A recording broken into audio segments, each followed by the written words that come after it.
Good morning. तो atomic structure chapter के दूसरे लेक्चर में आज हम लोग बहुत सारी चीज़ों के बारे में समझने की कोशिश करेंगे। तो कल जो हम लोगों ने पढ़ा था उसके अंदर हम लोगों ने देखा था discovery of electrons, protons, neutrons, cathode ray experiment, anode रे experiment and different types of सब एटॉमिक पार्टिकल्स। अब जब एक बार सारे साइंटिस्ट को ये पता चल गया कि एटम क्या है, डिविजिबल है, और एटम के अंदर बहुत सारी छोटी छोटी और भी जो हैं सब एटॉमिक पार्टिकल्स हैं, तो उसके बाद जो नई चैलेंजेस उनके सामने थी वो थी स्ट्रक्चर्स को पता करना कि आखिर एटम में जो इलेक्ट्रॉन्स हैं, प्रोटॉन्स हैं, न्यूट्रॉन्स हैं, वो किस तरीके से रहते हैं या किस तरीके से सरवाइव करते हैं, इसके बारे में आइडियाज़ देना। उसमें सबसे पहले जो आइडिया दिया गया वो दिया गया जे थॉमसन के द्वारा, और उनका आइडिया बड़ा ही इंटरेस्टिंग था। प्लम पुडिंग मॉडल, या फिर उसी को हम लोग वाटरमेलन मॉडल भी कहते हैं। यानी इनका मानना था कि एटम जो है वो एक पॉजिटिवली चार्ज्ड स्फीयर है। एटम क्या है? तो पॉजिटिवली चार्ज्ड स्फीयर, जिसके अंदर सारा का सारा पॉजिटिव चार्ज, सारा का सारा मास यूनिफॉर्मली डिस्ट्रीब्यूटेड होता है, जिसकी साइज़ भी इन्होंने बताई 10⁻⁻10 मीटर। और बीच बीच में कहीं कहीं आपके इसके अंदर क्या था? इलेक्ट्रॉन्स। कहीं कहीं पे क्या थे आपके पास? इलेक्ट्रॉन्स, जो इसके अंदर एम्बेडेड थे। तो यानी पॉजिटिव चार्ज का स्फीयर, और बीच बीच में कहीं कहीं क्या थे आपके पास? जो है इलेक्ट्रॉन्स थे। अब इमेजिन कीजिए तरबूज, ठीक है, वाटरमेलन, जिसमें रेड पार्ट जो है यूनिफॉर्मली डिस्ट्रीब्यूटेड होता है, उसको ये लोग मान रहे थे पॉजिटिव चार्ज, और जो बीज आपका होता है जो ब्लैक कलर का, वो हर एक जगह पे डिस्ट्रीब्यूटेड होता है, उसको हम लोग मान लेते हैं इलेक्ट्रॉन्स। तो इस तरीके का मॉडल किसका था? तो जे थॉमसन जी का। या फिर इसको प्लम पुडिंग मॉडल भी कहा गया है कि जैसे केक बनाते हैं तो पूरा का पूरा जो है पुडिंग है, और बीच बीच में आपके पास क्या है? तो वहाँ पे आपके पास प्लम है, यानी कि चेरीज़ जो है वो प्रेजेंट होता है।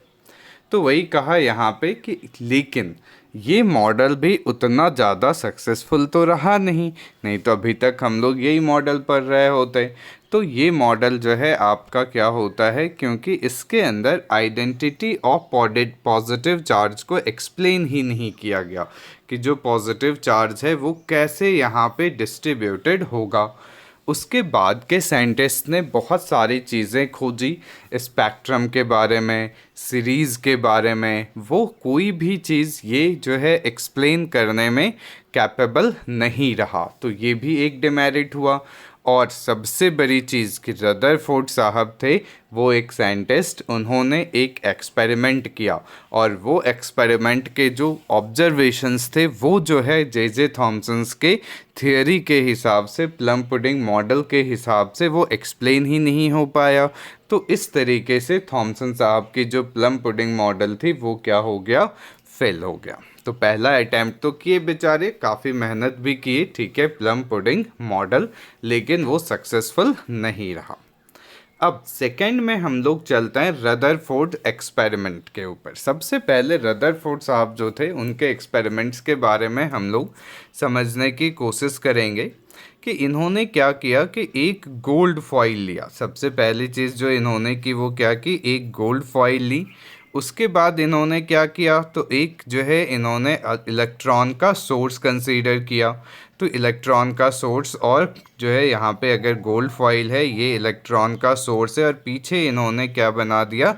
एक स्क्रीन, ठीक है। और सामने इन्होंने रखा एक डिटेक्टर कि जब इलेक्ट्रॉन इस पे टकराएगा तो अलग अलग जो है डायरेक्शंस में ये मूव करेगा। उसके बारे में इन्होंने सोचा कि एक डिटेक्टर तो होना चाहिए जो बताएगा अपने को कि हाँ भाई किस डायरेक्शन में इलेक्ट्रॉन स्कैटर कर रहा है। इन्होंने 1911 के अंदर एक मेटेलिक शीट ली गोल्ड की। किसके लिए? गोल्ड की, क्योंकि गोल्ड ही जो है सबसे ज़्यादा मेलिएबल होता है। और इसकी थिकनेस उन्होंने रखी 10⁻⁻⁴ सेंटीमीटर। और इसके ऊपर किसका जो है इन्होंने बम्बार्डमेंट किया? Alpha particle. कल भी हम लोग पढ़े थे अल्फ़ा पार्टिकल क्या होता है, तो हीलियम का न्यूक्लियस। अल्फ़ा पार्टिकल क्या है? तो हीलियम का न्यूक्लियस होता है, जिसके अंदर 2 यूनिट तो क्या होती है? पॉजिटिव चार्ज, और 4 यूनिट क्या होती है? आपकी मासेस। ठीक है, उसी को हम लोग क्या कहते हैं? Alpha particles. तो अल्फ़ा पार्टिकल्स के ऊपर के मदद से इन्होंने गोल्ड फॉइल के ऊपर बम्बार्ड किया, और पीछे जो है इन्होंने एक स्क्रीन लगाई थी, और उस स्क्रीन पे जिंक सल्फाइड की कोटिंग थी, जो कि फ्लोरोसेंट कोटिंग थी, और जिसका काम क्या था कि जहाँ पर भी अल्फ़ा पार्टिकल्स टकराएगा वो पॉइंट हाईलाइट हो जाएगा। तो क्या किया इन्होंने? एक गोल्ड फॉइल ली, सामने अल्फ़ा पार्टिकल का सोर्स लिया, पीछे एक स्क्रीन लिया, और अल्फ़ा पार्टिकल के सोर्स जो थे वहाँ पे हिट करना शुरू करते हैं। अब इनके वजह से बहुत सारे ऑब्जर्वेशंस इन्होंने निकाले। ऑब्जर्वेशन नंबर 1 क्या था कि बहुत सारे अल्फ़ा पार्टिकल सीधे चले गए।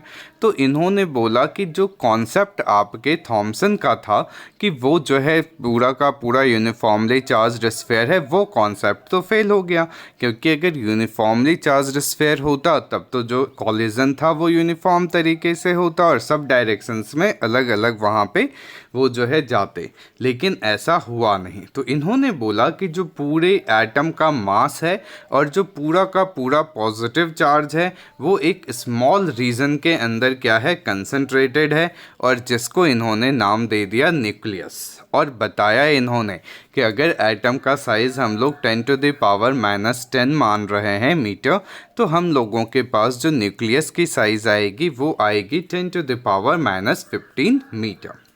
तो सबसे पहली चीज़ फिर से एक बार समझने की कोशिश करते हैं कि थॉमसन्स का मॉडल क्या था? यूनिफॉर्मली मास और पॉजिटिव चार्ज का डिस्ट्रीब्यूशन, जबकि न्यूक्लियर मॉडल जो रदरफोर्ड का है, उन्होंने न्यूक्लियस की खोज करी और उन्होंने बताया कि सारा का सारा मास ऑफ एटम और पॉजिटिव चार्ज जो है वो कहाँ पे कंसंट्रेटेड होता है?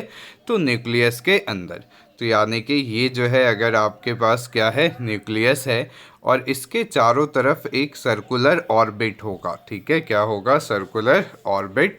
और उस ऑर्बिट के अंदर इलेक्ट्रॉन्स क्या करते हैं? घूमते हैं। और पॉजिटिव चार्ज जो न्यूक्लियस पे है वो किसके वजह से है? प्रोटॉन के वजह से। तो न्यूक्लियस जो है surrounded by electrons which revolve in around it. तो यानी कि इनका मानना था कि बीच में न्यूक्लियस हो गया और चारों तरफ क्या है? ऑर्बिट्स। ठीक है, और इस ऑर्बिट में क्या घूम रहे होते हैं? तो इलेक्ट्रॉन्स घूम रहे होते हैं। अब न्यूक्लियस पे चार्ज है पॉजिटिव, इलेक्ट्रॉन पे चार्ज है नेगेटिव, तो घूमने के लिए जो फोर्स या एनर्जी की ज़रूरत पड़ेगी वो किसके वजह से आएगा? तो ये पॉजिटिव और ये नेगेटिव चार्ज के बीच में जो इलेक्ट्रोस्टैटिक फोर्स ऑफ अट्रैक्शन होगा उसके वजह से। अब जितने इलेक्ट्रॉन्स हैं उतने ही आपके प्रोटॉन्स भी होंगे, यानी कि पूरा का पूरा एटम क्या होगा? न्यूट्रल। और most of the space inside an atom वो क्या रहता है? आपका एम्प्टी रहता है। ऐसा मॉडल था किसका? तो रदरफोर्ड का न्यूक्लियर मॉडल। अब मॉडल तो दे दिए इन्होंने, बहुत दिनों तक सक्सेसफुली ये रन भी किया, कहीं कोई दिक्कत नहीं थी, लेकिन कुछ समय के बाद इनका मॉडल क्या होता है? फेल हो जाता है। अब उसके पीछे की कहानी जो है बड़ी अच्छी है कि एक फिज़िक्स के अंदर साइंटिस्ट थे जिनका नाम था मैक्सवेल। ठीक है, एक साइंटिस्ट थे जिनका क्या नाम था? मैक्सवेल। और इन्होंने एक बहुत ही इम्पोर्टेंट थियरी दी, इलेक्ट्रोमैग्नेटिक थियरी। ठीक है, कौन सी थियरी दी गई थी इनके द्वारा?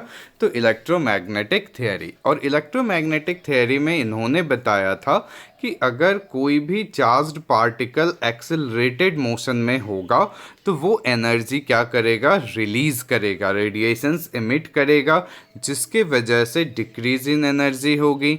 और जब आपका एनर्जी कम होगा तो ये सर्कुलर पाथ तो फॉलो ही नहीं कर पाएगा, तो वो कैसा पाथ फॉलो करेगा?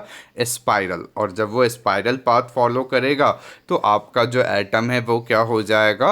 अनस्टेबल। ठीक है, तो इस कॉन्सेप्ट को यहाँ पे कैसे यूज़ किया, तो इन्होंने बोला भाई इलेक्ट्रॉन क्या है, चार्ज पार्टिकल, सर्कुलर पाथ क्या है, एक्सेलरेटेड मोशन, और जब सर्कुलर पाथ पे जो है चार्ज पार्टिकल घूमेगा तो एनर्जी क्या करेगा, रेडिएट करेगा, और जब एनर्जी रेडिएट करेगा तो इसका पाथ कैसा हो जाएगा, सर्कुलर से स्पाइरल, और जब स्पाइरल होगा तो एक ना एक समय आएगा कि इलेक्ट्रॉन कहाँ चला जाएगा, आपके न्यूक्लियस के अंदर, और जैसे ही इलेक्ट्रॉन न्यूक्लियस में जाएगा एटम की स्टेबिलिटी खत्म। ठीक है, तो इस वजह से आपका रदरफोर्ड साहब का जो मॉडल था वो क्या हो जाता है, फेल। तो हम लोगों ने क्या क्या पढ़ा कि थॉमसन्स मॉडल क्या था, उसके ड्रॉबैक क्या थे, रदरफोर्ड ने अपना मॉडल जो है किस एक्सपेरिमेंट से निकाला, और क्या उनका मॉडल था और क्या उनका फेलियर रहा।